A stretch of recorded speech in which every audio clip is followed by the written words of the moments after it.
कितना टाइम है उनको? तो आप रेडी नहीं है तो ऑनरेबल मिनिस्टर श्री बंडारू दत्तात्रेय बोलो ना, वो बोलना चाहते हैं तो बोल सकते हैं। अगर कुछ नया बोलना नहीं है तो मिनिस्टर को रिप्लाई देने दीजिए। बोलिए बोलिए। क्या बोले? अब ऐसा ही पेपर ही नहीं है जो बोलते। पेपर तो नहीं है सर, मुझे 2 मिनट चाहिए, मैं थोड़ा कागज निकाल। कागज ढूंढ रहे अपने बैग में। छोड़ दीजिए। ढूंढ लो। The Honorable Labour Minister may now reply. Honorable Minister may please reply. Your reply, sir.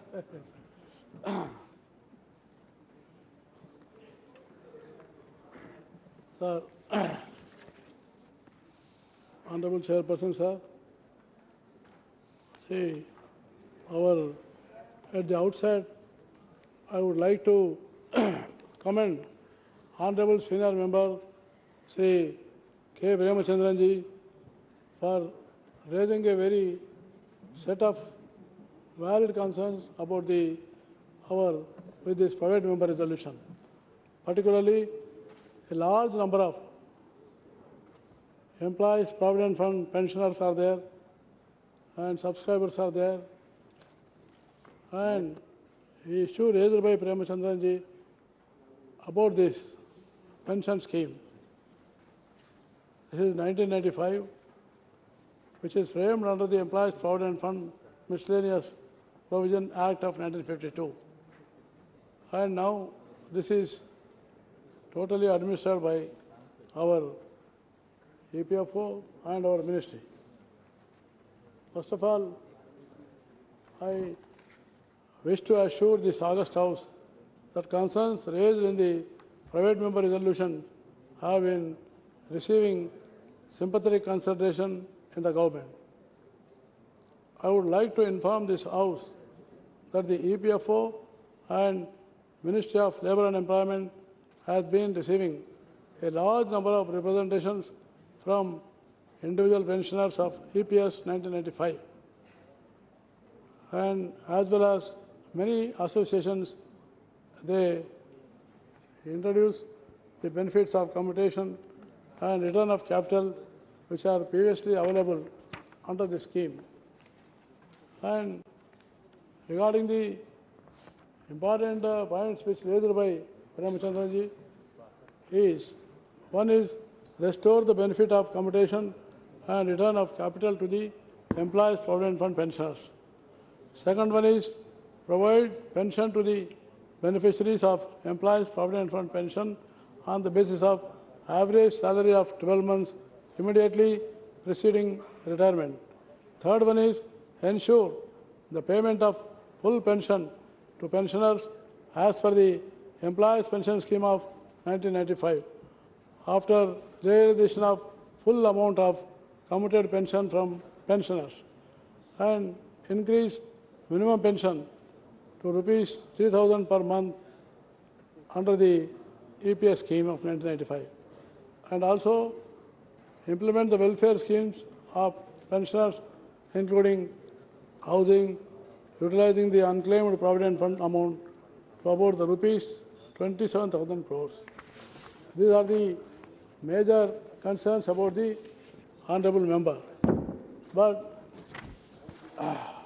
another I wanted to impress upon all these things which I was also mentioning, that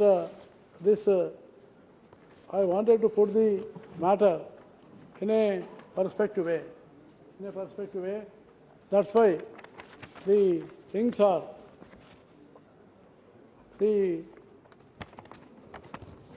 our pensioners under EPS 1995 earlier had the provisions of taking benefit of commutation as well as return of capital. Under the commutation, the member could opt to commute up to 1/3 of his pension so as to receive an amount equivalent to the 100 times to the commuted value that was paid in lump sum amount at the time of claim itself.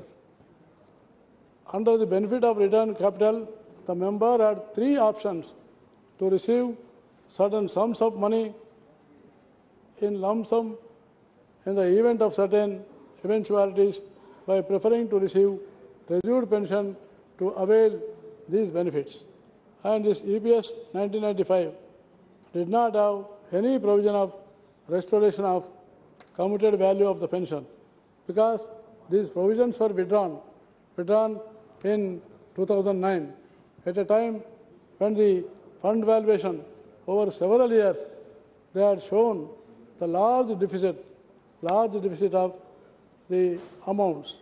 So that's why it has become necessary to arrest and curtail the deficit, and this commutation has already been deleted with the notification wide GSR number 688E dated on 26/9/2008. So demand of the members, pensioners for the restoration of the commuted value of pension has been based on the premise that since a value of 100 times the commuted amount of pension was given upfront, the pension should be restored after 100 months, as the amount so paid is recovered through the monthly deductions in that period of 100 months. However, the principle that had been adopted for commutation in the provisions of EPS 1995, which is self-funded contributory scheme, was that commuted amount that is paid upfront is in the nature of payment of portion of corpus. Therefore, the amount reduced pension was not restored and continued for life. The actual valuation of the fund was also carried out. Accordingly, the restoration of commuted value was considered in such valuation. Why I am mentioning this, sir? This commuted जरा आप सीधा होके बोलिए. actuary, in this actuary, when the valuation was taking on the first 16/11/1996, the surplus was 1,689 crores.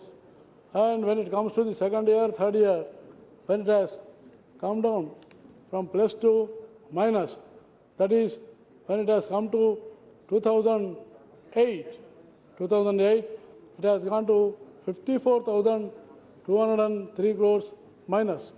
And again in the 2009,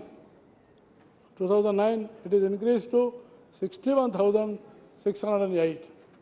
So when after this 2009, then again, now the recent, the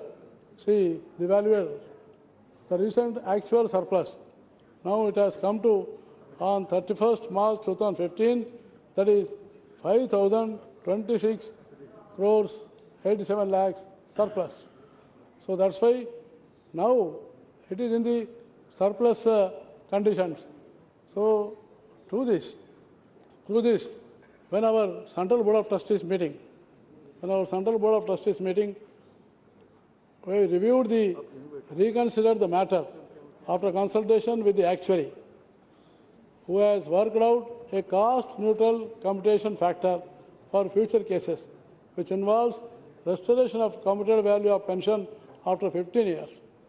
However, the restoration of the commuted value in respect of the pensioners who had availed commutation earlier involves a financial impact of approximately 750 crores that has to be absorbed in the fund. Based on this, our Central Board of Trustees, they have recommended and approved the reintroduction of the provisions of the commutation as well as the restoration of commuted value of pension under Employees Pension Scheme of 1995 after 15 years. So this proposed as stated, the financial implication and the matter included in the necessary amendment in the Employees Pension Scheme 1995 is being considered by the government. So the restoration of benefit of return of capital was not found to be financially viable, and hence was not recommended by our Board of Trustees, and now we have not considered further. So regarding the determination of the pension, under EPS 1995 on the basis of 12 months' salary immediately preceding retirement. I would like to inform that the pension is presently determined based on the average of 16 months' salary.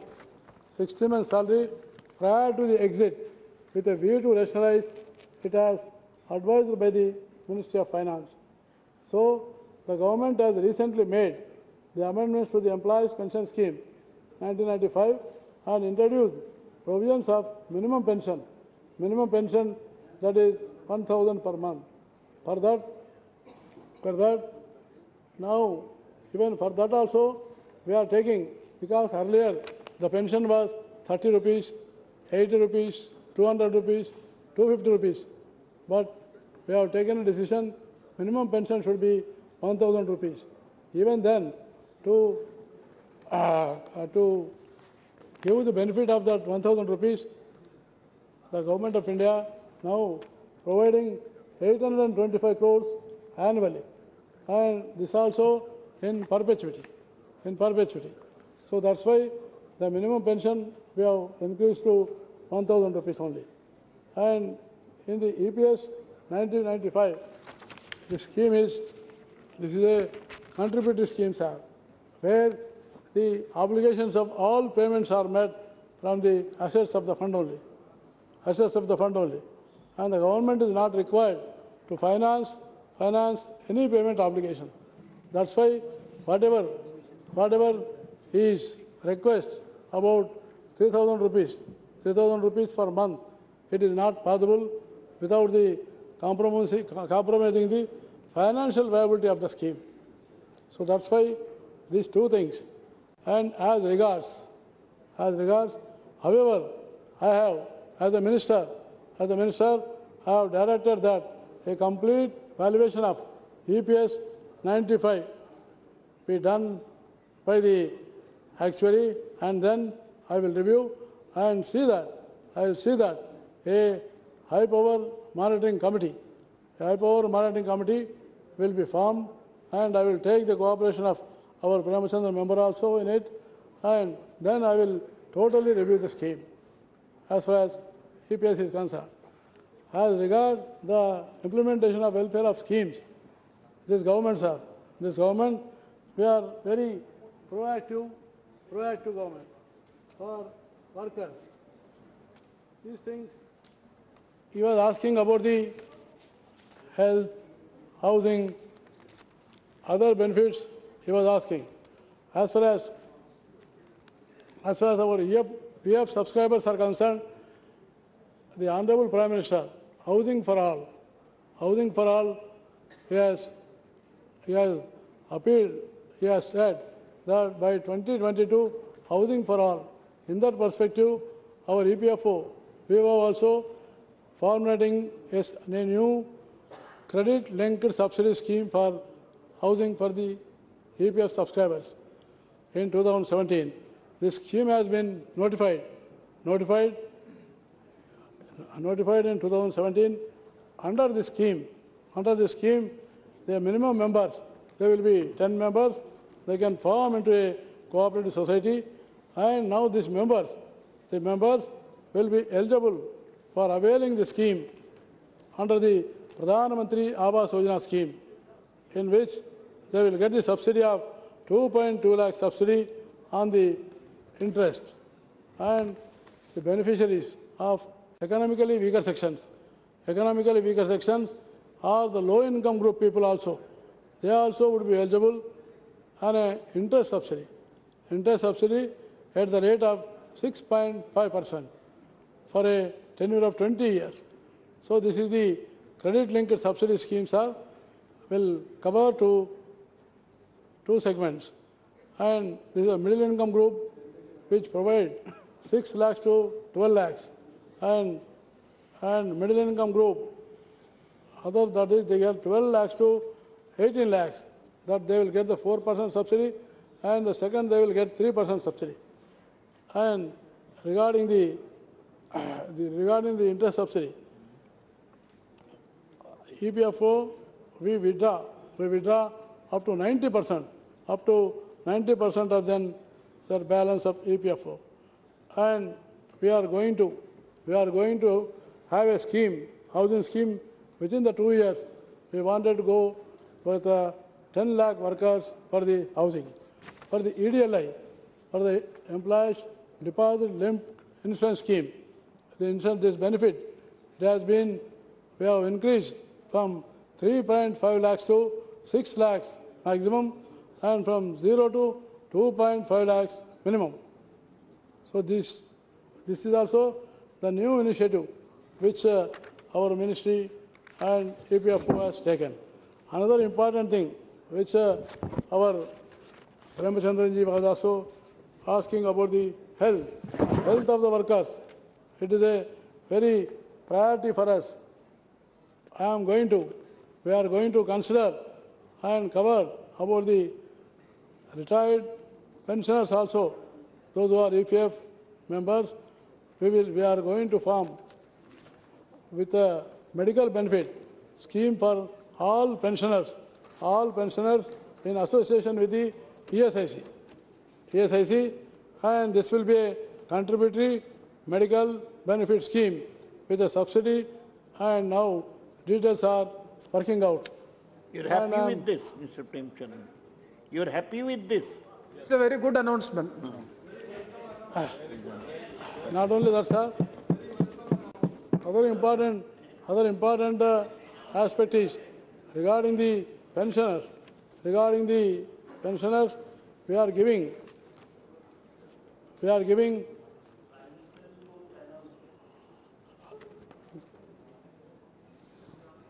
providing pensions to the 59 lakh pensioners in the country, out of which now the 23,148 pensioners, they have been Aadhaar seeded.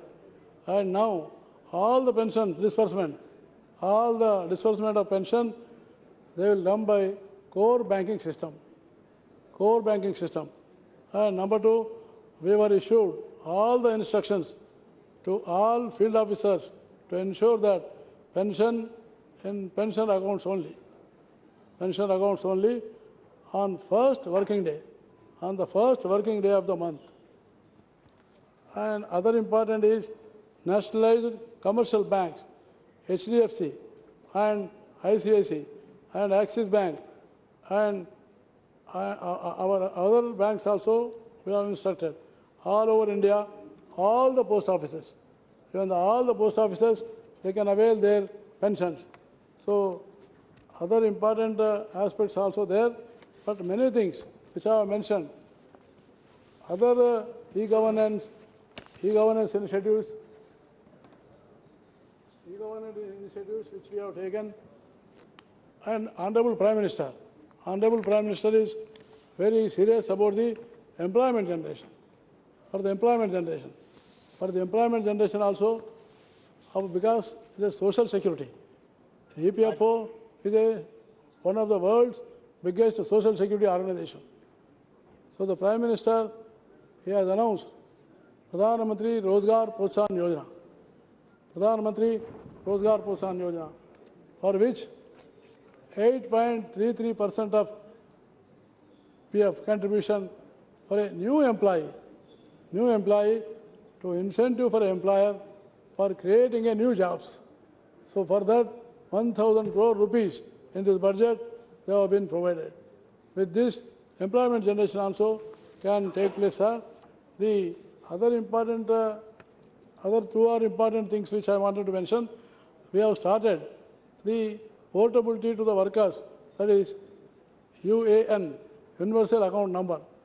With this Universal Account Number, now if the worker shifts the work of another factory or another area, they can also avail the PF or pension, everything wherever it is.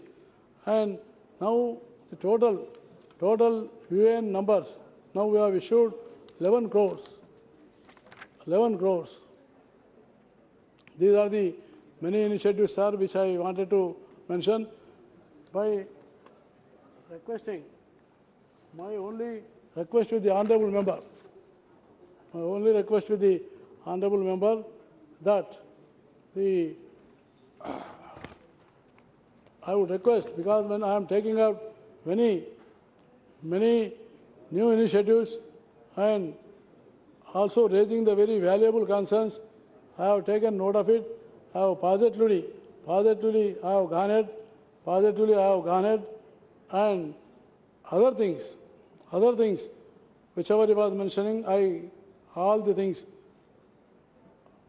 other 2-3 things are which I already told you, it is active consideration, and now I request, because 25 to 26 members, honorable members, they have discussed this issue, and they have given many suggestions. I will keep it in the mind that the pensioners, they should get justice, because retired people, they need more incentives also. I request with our honorable member to withdraw this resolution, private member resolution, and all other things also, so that they likely to severely compromise the long-term financial viability of the EPS 95. So that's why I request honorable member to withdraw resolution. So now Mr. Premchandran has the right to reply, and my time is over, so I'll request Mr. Suresh Angadi ji to take the chair.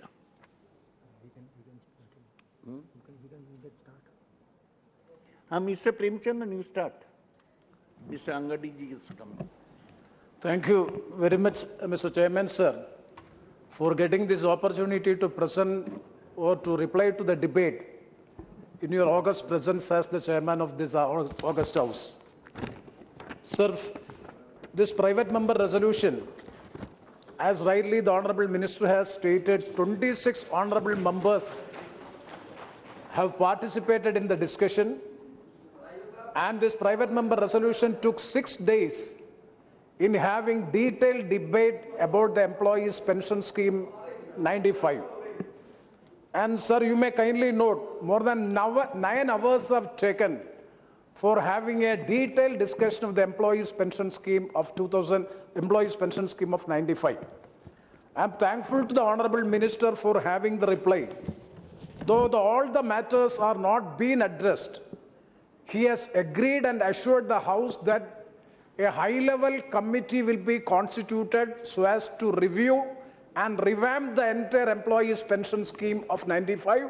I am thankful to the Minister. That is one of the demands of the resolution, to have a relook into the Employees Pension Scheme. Sir, you may kindly see Employees Pension Scheme has come into existence in the year 1995. Now 22 years have elapsed. And at the time when the Employees Pension Scheme was presented in the House, the then Labour Minister, the late Dr. Sri P.A. Sakma, has assured the House that once in every 10 years, this Employees Pension Scheme will be reviewed and appropriate changes and enhancement will be made in case of pension and all other benefits.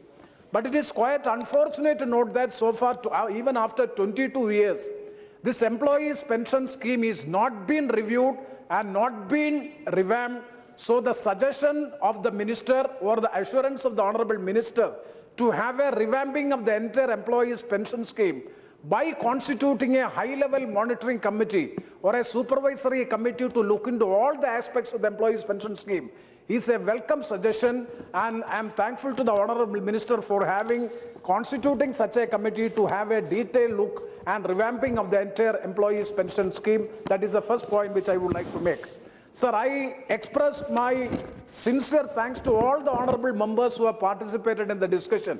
Sir, one thing you may kindly note, and the government may also kindly note, Honourable Parliamentary Affairs Minister also very supportive to this private member resolution, and almost all the members across party lines, without any political barriers, entire House has supported this resolution. I think no resolution in the House has been given such support. All the 25 members, even the Honourable Minister is also supporting the resolution. That much gravity and that much significance and importance is there to this resolution. And I am thankful to all the members of all the political parties who have supported this resolution also. I fully express my sincere thanks to it also. Sir, coming to the some major issues I would like to make, that is, Honorable Minister has addressed some of the issues, and I would like to place it on record. This resolution was presented in this House in the month of December, 11th December 2015. And during the course of the discussions, Honorable Minister has given 2-3 assurances before the House. And as per the assurances, 2 years weightage has been provided during this period of discussion or during the course of discussion. And also, the Honorable Minister has now given another assurance that the housing facilities will be provided with a nominal interest of 6.5% to all the pensioners. And another assurance given by the Honorable Minister, I am thankful to them, that is one of the demand of this resolution, that all the pensioners should be given the medical benefit, and he has assured the House that employees insurance scheme will be extended to all the pensioners. That means it will be beneficial to 58 lakhs of the pensioners, for which also I am thankful to the Honorable Minister. Sir, the other issues, one of the major issue, that also he has assured, if I am wrong, kindly correct me, because sir, you may kindly see, at the opening remarks also I have made the point.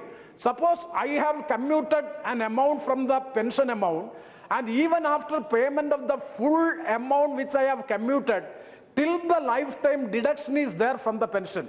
Sir, I have so many examples in my constituency. I am from the cashew sector. I am a trade union leader also in the cashew sector.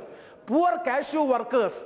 These cashew workers, one cashew worker, she has come to me, old age lady, 85 years, old age lady, she has come to me. She has taken an advance of 18,000 rupees from her pension fund. She has repaid 48,000 of rupees by way of deductions from her pension. Even after taking 48,000, that is 30,000 rupees in excess, that she has advanced from the commuted amount or the commuted pension, still the amount of deduction is going on. I have got so many replies since paucity of time. I am not going to the response from the PF organization. When I represented this matter, the PF organization, all the replies to the pension organization is that there is no provision in the employees' pension scheme. This is for the lifetime. That means till the end of the life, deduction will be made from the pension. Sir, as Honorable Minister, Parliamentary Affairs Minister, in my personal talk, he has also said that this is too much, this is a little bit draconian.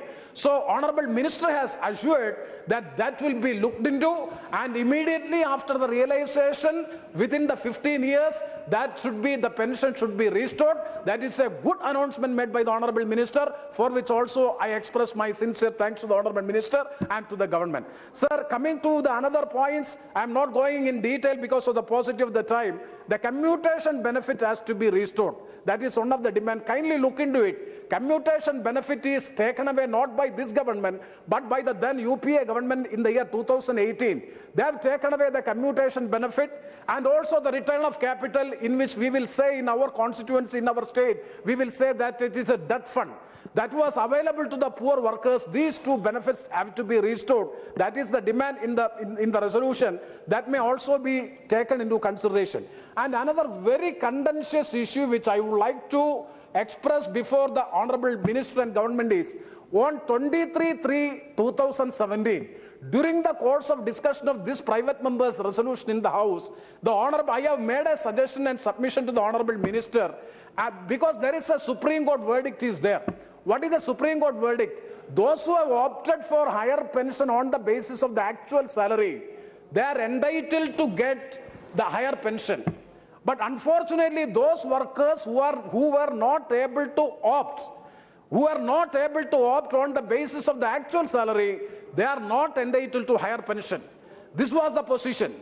So many pensioners have approached the High Court and the Supreme Court, and the Honorable Supreme Court has finally made a judgment that though they have not opted for a higher pension on the basis of actual salary, they are entitled to opt even afterwards. This was the judgment. I am not going to the details of the judgment. Judgment in writ petition OP 33022, 322 and 23. Two judgments are also there.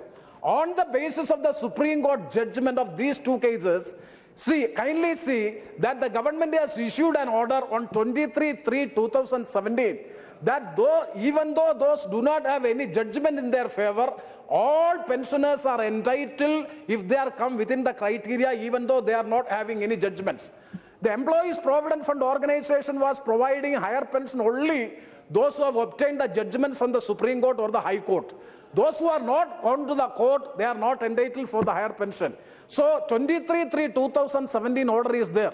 In that order, it has made applicable to all, but in that order also, those members who are after 2014, they are not eligible for the pension. So that matter is becoming a national debate, big debate in the country, and it is still going on. And subsequently on 31/5/2017, that is subsequent to the 23/3/2017, on 31/5/2017, another order has been, a circular has been issued by the Central Provident Fund Organization, in which it is that there is a classification between exempted establishment and non-exempted establishment. So exempted establishment means those establishments, especially the newspaper industry, so many public sector undertakings like FACT and Cochin Shipyard, so many industries. In those industries, they are having their own trust. That is exempted trust. Non-exempted trust means it is directly being administered by the PF organization. So in 31/5/2017, Employees Provident Fund Organization has issued a circular stating that the 23/3/2017 order is only applicable to the non-exempted establishments. Sir, according to me, that order is against the spirit of the Supreme Court judgment, against the assurance given by the Honorable Minister in the Parliament. That has to be relooked. Because I know in one newspaper industry in Kerala, sir, kindly see in Malayalam Manorama, a big newspaper industry, 14 workers have retired. They are in the non-exempted establishment. Even then, this option is, they have taken the option, everything is done. Even then, they are not being provided this pension. Most of the regional provident fund commissioners, officers are not, they are all confusing these issues. They are all making the issue more confusing. It is very difficult to the poor pensioners to get the pension. So my point is, and subsequently on 31/5/2017, on 21/6/2017, another circular has been issued by the Chief Provident Fund Organization. Sir, what is the circular? In which the classification of exempted and non-exempted is removed. But another provision has been incorporated. What is the provision? Only those pensioners or only those members of the EPS scheme who have paid actual salary, 8.33% of the actual salary to the PF organization is only entitled to the higher pension, and option is only available to them. In a way, the final, what is the final result? Only exempted establishments are not entitled to get higher pension on the basis of actual salary. This is only applicable to the non-exempted establishments. This is wrong. This is not the Supreme Court judgment. Supreme Court judgment is entirely different, and the Kerala High Court has given a verdict. There is no classification about exempted establishment or non-exempted establishments. Supreme Court judgment is very clear, and the Kerala High Court has also given a judgment that is those who cannot opt at the time of joining the employees pension scheme, they should be given an opportunity to join by paying the arrears of the pension, or arrears of the contribution. High Court judgment. Against the High Court judgment, the Employees Provident Fund Organization has approached the Supreme Court, and the Supreme Court has said that there is nothing merit in it to interfere, so we are not interfering into this. So the High Court judgment is final. In the High Court judgment, sir, kindly see, the Honorable Minister also, I draw the attention, even we can discuss even after this also, can have a meeting, definitely we can discuss this. The High Court judgment is very clear, and so many exempted establishment workers, so many pensioners who are in the exempted establishments, they are also getting higher pension on the basis of actual salary. But 21/6 and 31/5, these two circulars, when these circulars are there, at the same time, in the exempted establishments also, these pensioners are getting higher pension on the basis of their actual salary. So many confusion is there in respect of this pension on the basis, higher pension on the basis of actual salary. That has to be clarified. I know that it is a very complicated subject. It is even very difficult to understand the terms and conditions of the pension scheme. An ordinary common man cannot understand it. Sir, I have worked a lot in this. Even then, I am not fully conversant with the facts and figures. Even the regional provident fund commissioners are not aware. Even the officials are not aware. It is such a complicated, confusing, lakhs and lakhs of poor workers are being affected. So kindly look into the matter. Higher pension on the basis of actual salary should be provided, whether disregard of exempted or non-exempted. Otherwise, we will be again forced to approach the Supreme Court for getting an order so as to get a higher pension. Instead of avoiding the litigation, kindly this matter may be once again review may be done on the leadership of the Honorable Minister. I know that the Honorable Minister is from a background of the poor workmen. Definitely he will look into it. I hope that that matter will be looked into by the Honorable Minister. That is a submission which I would like to make. Sir, 2-3 points, because 9 hours discussion has to be replied, no? And 26 members have took part in the discussion. I will limit my, and sir, another point, this is on actual salary. Then coming to another point, sir, very important point, kindly see. By the 95 scheme, by 1995 scheme, what was the provision? A person or a worker is entitled to get pension who has completed 10 years of service. Ananda Kumarji, please kindly note, a worker who has completed 10 years of service and contribution for 10 years, then he is entitled for a pension. But by virtue of the amendment in the 2014 scheme, by amending EPS by 2014, after this government has come to power, you have made an amendment.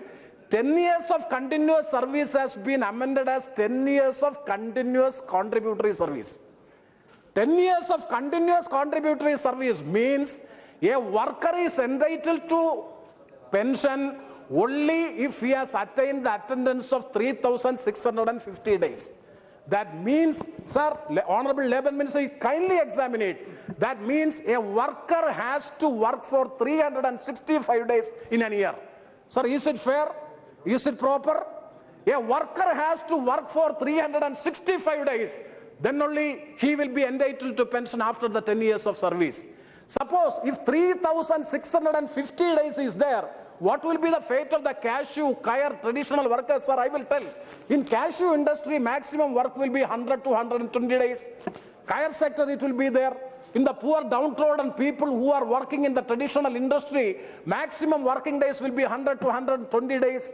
And see, even if a worker who has completed 30 years of work, suppose 100 days, then it will be 3,000 days. Even after the completion of 30 years of service, a poor workman is not entitled to pension. He has to complete 3,650 attendance means. It is highly anti-labor. I know that it is from the PF organization. Some bureaucrats, some bureaucrats or executives simply making amendments. What is the pension, sir, you are providing? You are providing a minimal pension amount of 1,000 rupees. And in that, in my state, almost all the working class are getting welfare funds of minimum rupees of 1,000 rupees. Is that be the candidate? Sir, I appeal to the Honorable Minister. This is not industrial, organized industry is not being up. They will get the attendance.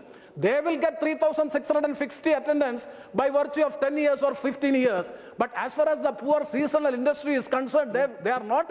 So you are denying the right to have the pension to lakhs and lakhs of traditional workers in our country. That is to be relooked, that is to be reviewed. That is my suggestion.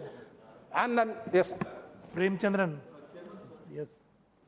Through you, I want to appeal to Premchandran ji that during the course of the entire debate on this issue, as well as his personal persuasion with the Honorable Minister and with me and other honorable members of the government, whatever points he has made has been very well taken by the government, and Honorable Minister of Labour and Employment, my dear colleague Bandaru Dattatreya garu, has already assured also of setting up a high-powered committee to review the entire structure of EPF and EPF's various facilities, including pension.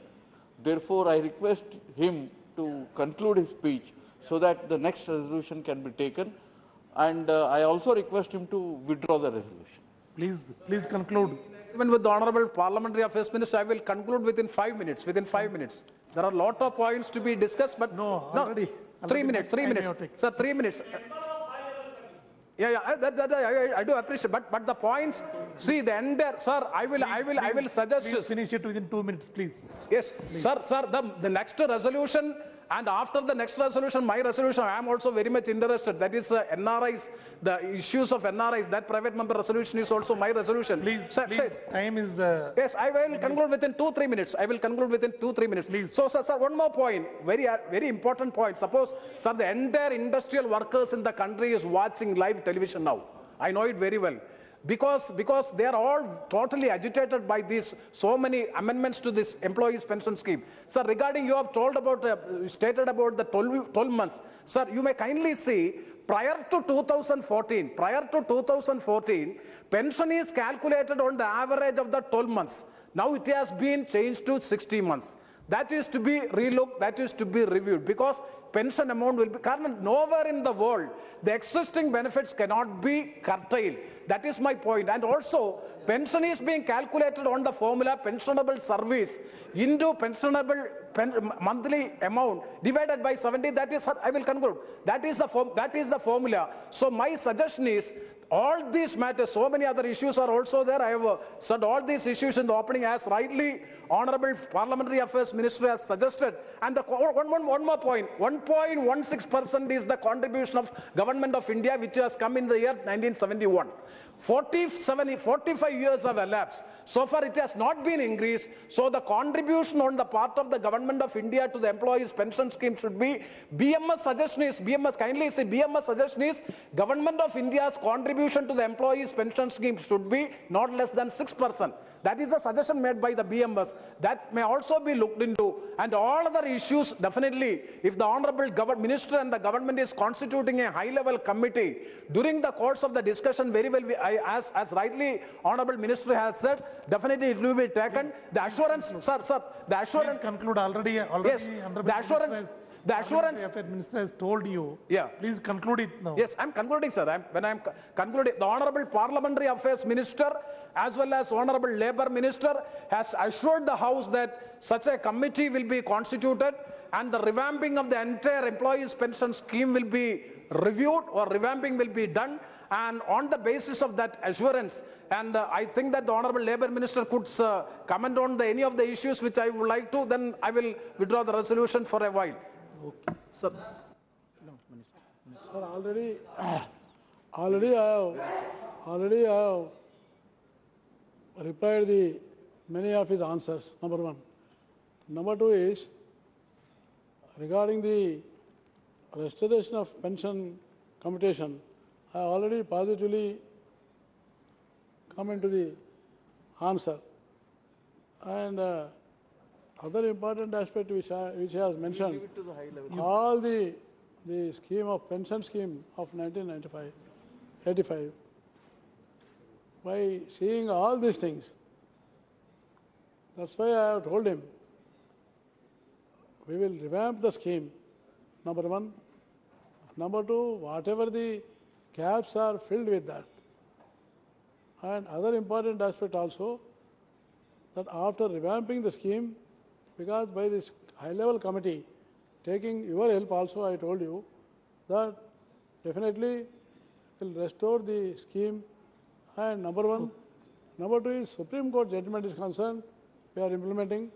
Last time in the Parliament itself, I have indicated to you. Now again, if any circulars which may not in line with the Supreme Court judgment, that also I will examine. And other important aspect, cashew workers also you are telling. Already I told you that I will look into, because this government is very sensitive government, and pro-worker government.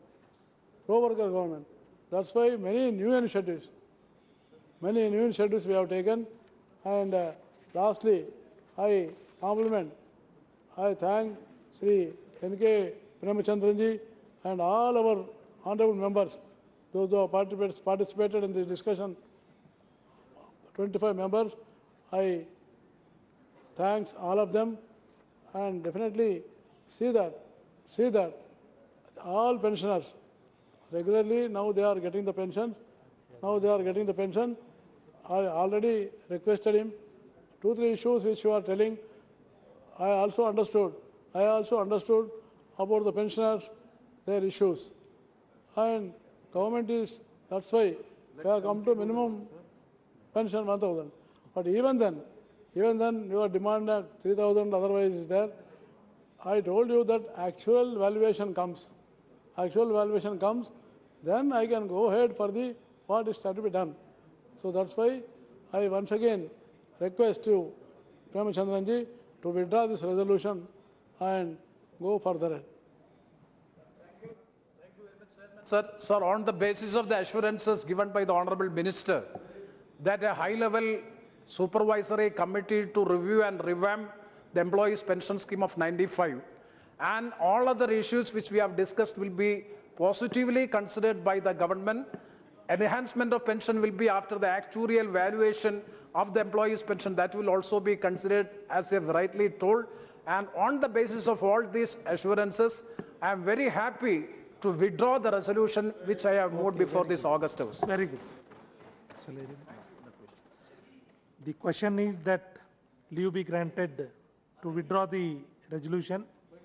Those in favor of may say ayes. Those who against may say no. I think the ayes have it. The leave is granted. The members may now withdraw the resolution.